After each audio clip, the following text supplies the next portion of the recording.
Hello, I'm Jan Baan. Thanks for inviting me on your conference. And I'd like to share with you my 45th year entrepreneurial anniversary, where I should say the theme was always aligning IT and business. And IT only should support business. Leading with purpose, that means disruptive innovation using the newest technology waves. That means continuously adopting new technology and increasing the legacy functionality. I built, by the way, I wrote this in a autobiography. You see here the books, 3 books. Number one is Systems of Record, my life in Baan Company, last century. Then I burned my ships, start again with a more internet-driven company, Cordis, the enterprise cloud platform for systems of differentiation, my second book. And then last but not least, my third book, Changing Everything and Going to in what we call systems of innovation, disruptive innovation.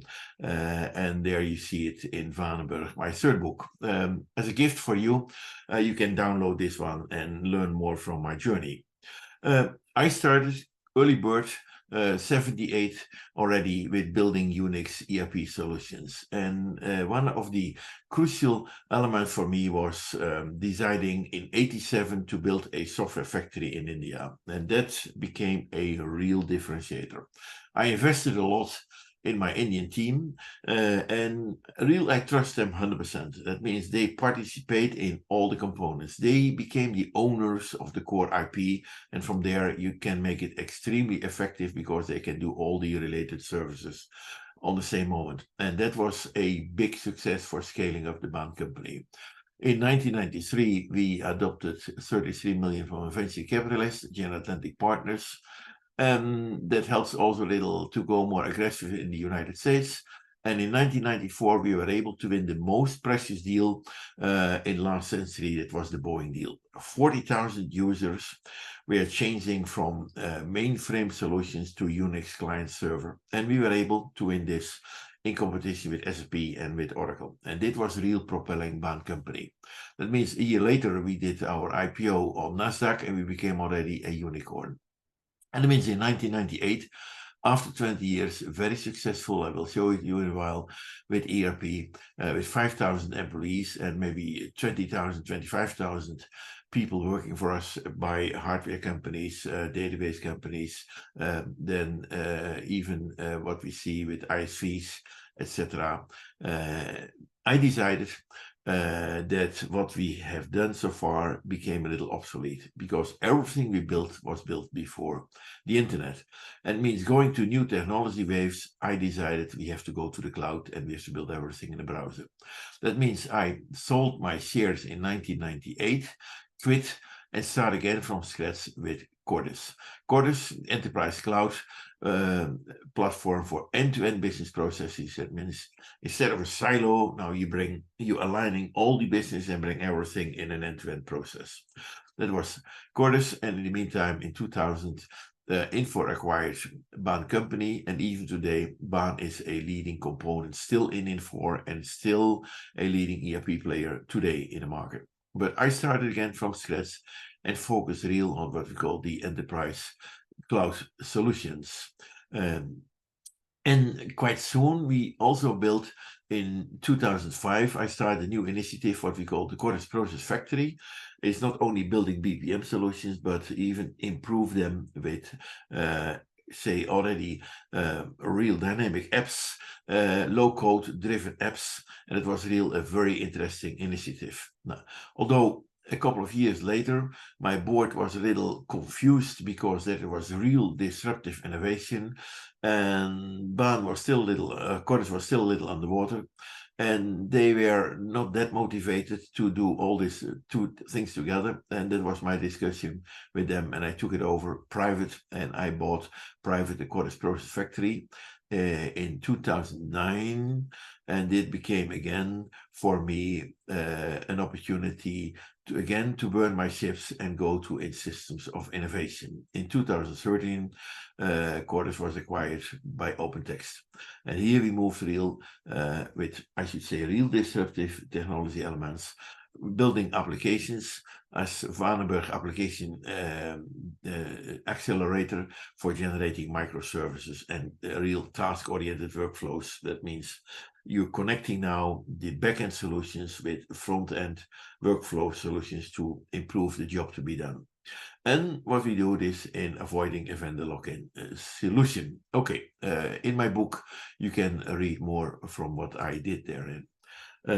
Sharing with you what we did being early bird in India already in 87, moving to Hyderabad, and we came to the conclusion we have to build a real a campus in Hyderabad. And yeah, when I came there, it was totally rocky. There was nothing only than rocks in Hyderabad. And from here we built a famous campus, the BAN campus in Hyderabad. Real effective for us going there. Good. ERP. And I became one of the founding fathers of ERP. And in 1998, Eric Keller of Gartner mentioned that, yeah, in ERP, you see a few leaders. And they call them BOPs, BAN, Oracle, PeopleSoft, and SAP. And here Gartner positioned us as maybe SAP, the biggest one, and maybe we the best one, the most innovative company.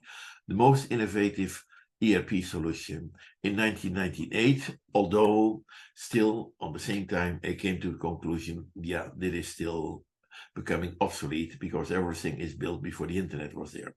And the logic is not real built for the real opportunities what you have in collaborative internet solutions. Okay. In a couple of months ago, I received a nice letter from Lee Wiley, the founder of ERP. He found ERP, and he mentioned Lee Wiley was, say, one of the, say, real leaders there, and he started in General Motors, then moved to IBM and became the CIO of Gartner. And he mentioned young times fly, being 33 years before he delivered the Gartner speech on the Integrated Manufacturing Conference, where we changed MRP into ERP. But MRP1 was the beginning, material requirements planning. Then we moved to manufacturing resource planning. Then we created enterprise resource planning. Although, if we are a little critical, did we even ever received the E? It still not became enterprise because it's maybe more department resource planning if you look to reality today. Still today, ERP is not the end-to-end opportunity to running all those processes. But okay, that's a little between now. But he mentioned, Jan, to all this MRP to software companies, what you can see listed here, he gave me the nice compliment, say, I met with, before coining ERP, you were the only one with a clear vision in the future. And again, he's following me and say what we do today, that we still have a vision for complex business solutions, or that means bringing ERP in the world of beyond ERP, accepting the complexity of ERP and then optimize them with microservices and real combine them. And I will share a little what that means to it. Now, what was ERP? ERP became real complicated. And in the 90s, with the McKinseys and with Price Waterhouses and with real the strategy consultants, they came up with a new concept, what we called BPR, Business Process Reengineering. And it was amazing.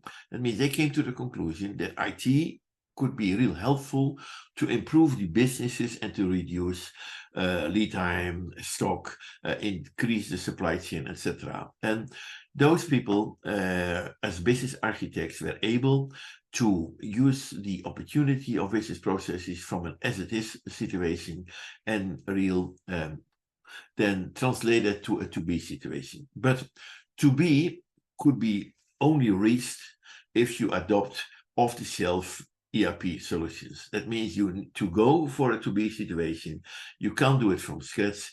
You need there an off-the-shelf best practice solution from one of the leaders those days. It was SAP, BAN, or Oracle, etc. That means you have to translate translation of business into IT. That means what you do then, Okay, you have your still to be point.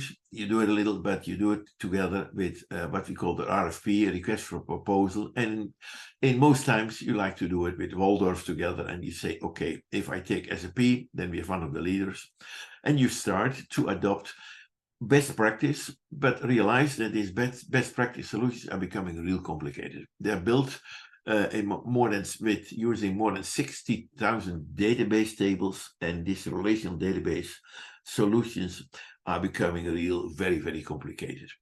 But it's even not the be all and end all. On the same moment, you have to start with traditional customizations of what you're doing by system integrations, and that means already a big problem.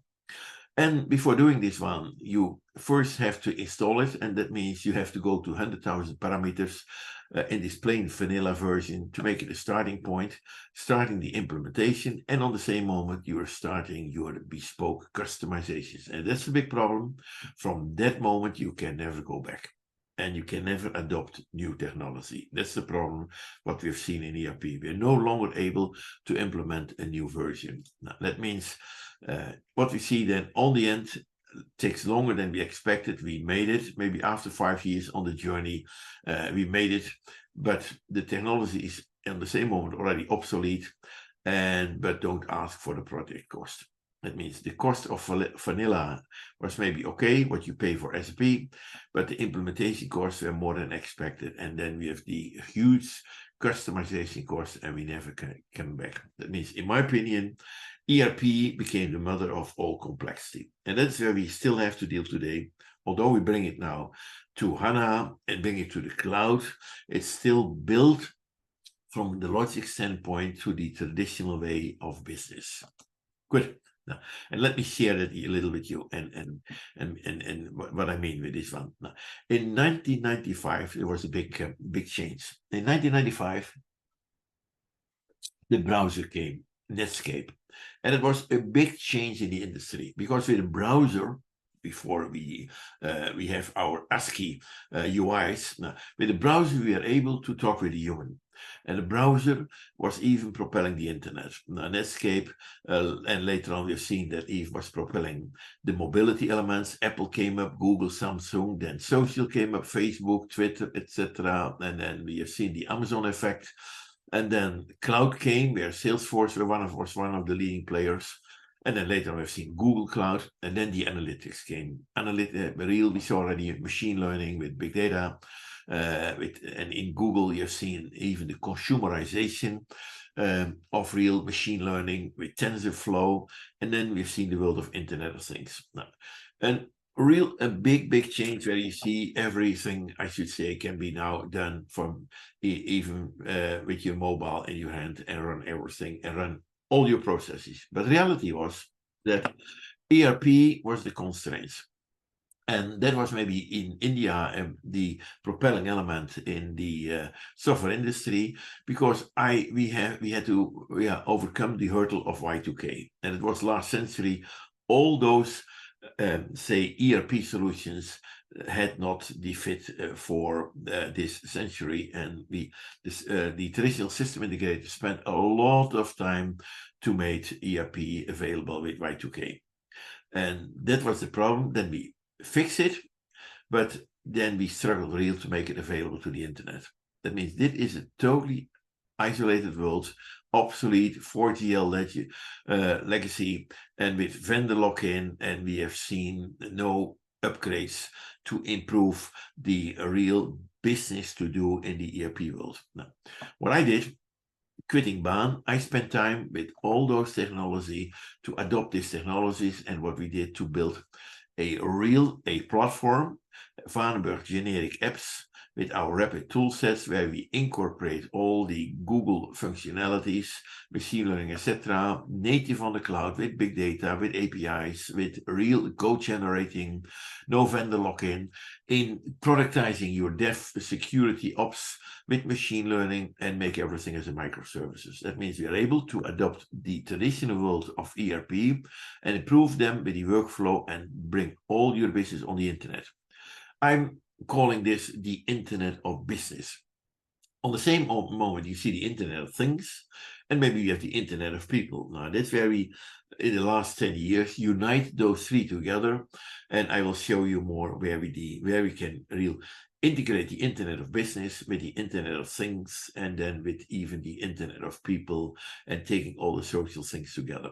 Now, that means what do we have to address today? Now we see the market trends that is even with growing, and even in India we see that there is a development shortage. How can you find enough Java or .NET programmers? Now, faster time to market. We see the emergence of low code, no code, and with a platform of high productivity tools, and to doing real cloud native applications, and everything should be driven by big data and machine learning. But even 95% of today's applications are built in relational databases. That means you're not able, you change some things and you lost your data. Now, we decided already more than 50 years ago to do everything in big data, etc. What are the pain points? Again, aligning IT and business is still a big job. It's hard to understand the business because IT is not able to understand the business, and it takes months before we come with an answer, and then it fits not. Missing timelines. We see the problems of no-code, low-code. In the beginning, you can do a tremendous, real and amazing stuff, and winning the proof of concept, and it seems amazing, but you struggle on the last mile. You see the limitations of low-code, no-code. Security, with the cybersecurity elements, building a landing place with all these modern security tools now, and how to leverage best practice. And real crucial is how to empower developers.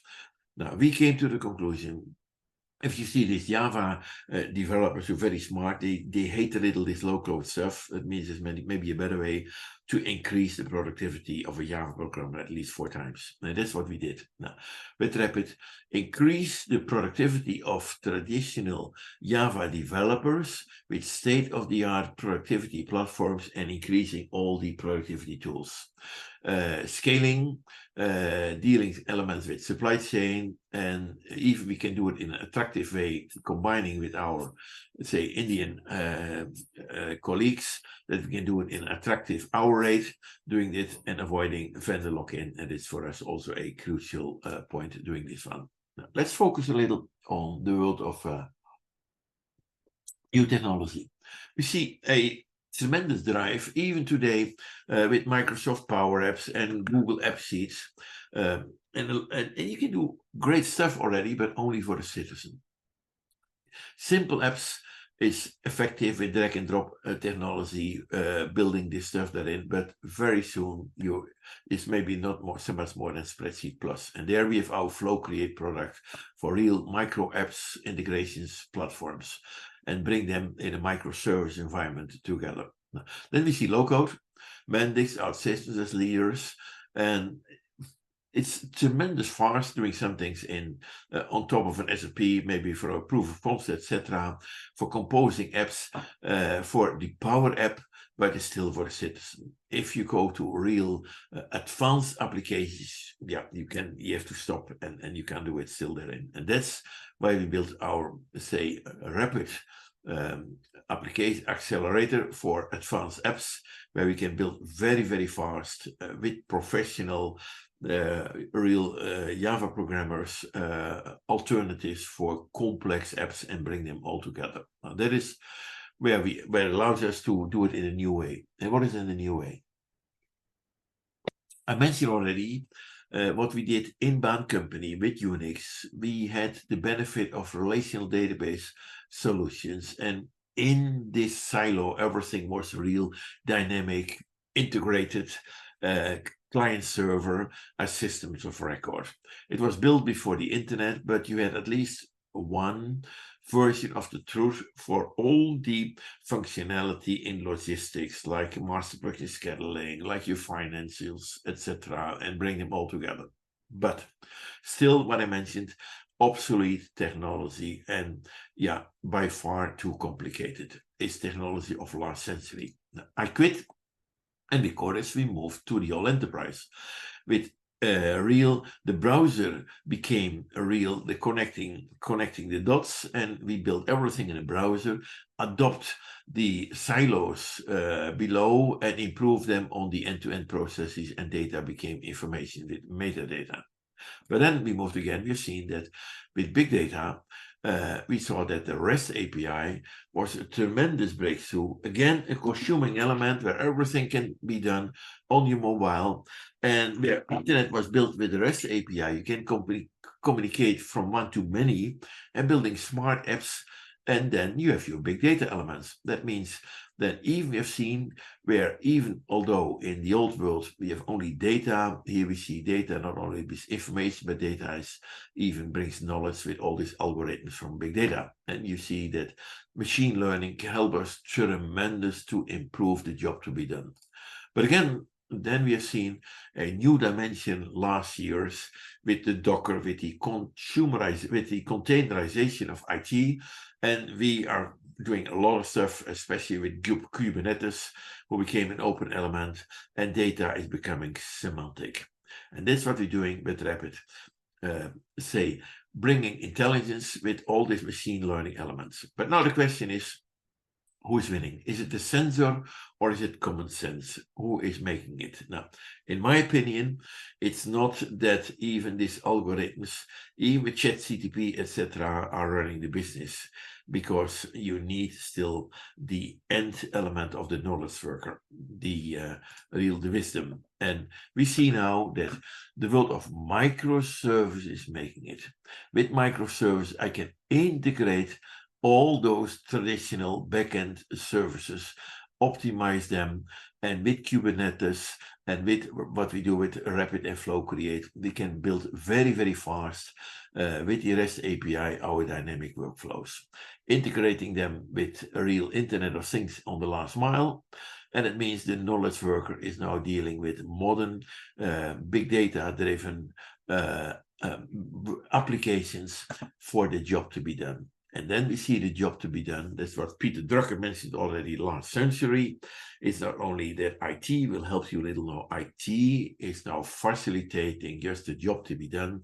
That means the productivity of the knowledge worker can be increased at least twice. That means with half of your employees, what we see in the near future, we can do even a better job. And this is where we can double the EBITDA and change the whole world. What means then is what we're doing in Rapid. We're able now immediately to gather all our requirements in the studio, and all related information is related to the studio. That means immediately we gather the data and have our constantly prototyping elements where we see what we do before we starting our development. We talk already over the solutions, and that is what we do in an afternoon already. Generate in a jumpstart all the code, and the last mile can be done with even the developer and decoupled it in this way. That means and then we see still that means our development. Real DevOps solutions and securities are in a single click incorporated. Multiple clouds, we can go to every cloud, no vendor lock-in. And with BigQuery, we can have a dynamic synchronizations and have no vendor lock-in, etc. There's a revolution in changing the IT applications, and it's real, business is in the driver's seat, and it's realigning IT and business. Now, that coming to a conclusion, what we're doing here with our Rapid applications is in the what is 10 times real faster cloud native applications, and do it in a few weeks, building this real new applications. With Flow Create, we go to these microservices, task-oriented stuff, and do it in 2 to 4 weeks. And we built all our documents in an undock. That means undock elements. That means we have now our dynamic documents from our OCR, and we even can improve them and bring them together. Now, coming to a conclusion, let me conclude a little what we did. It means in these 45 years of experience, learning how to bring ERP to the enterprise with Boeing at 40,000 users, Komatsu, etc. Now, in the old way, we moved to end-to-end processes in beginning of this decade with BPM, with case management, and bring them even and improve your business. But now we're moving to the job to be done, the task. That means we are able to link the, say, all the underlying data elements and make them with BigQuery available to the machine learning elements. That means it's more than only dealing with ChatGPT with unstructured data. Now we, for the first time, we are uniting all the data in a semantic way and improve the business. Now, this is what makes sense. And I hope that this gives you a little, some new perspective. And welcome to read my autobiography. And nice to meet you in the future, who knows. But I'm 77 years old, but still involved in this world. And I see it's quite easy to see what we can do with new disruptive IT, improving the business and improving the productivity of the knowledge worker. Enjoy your conference. Thank you very much. And thanks for inviting me.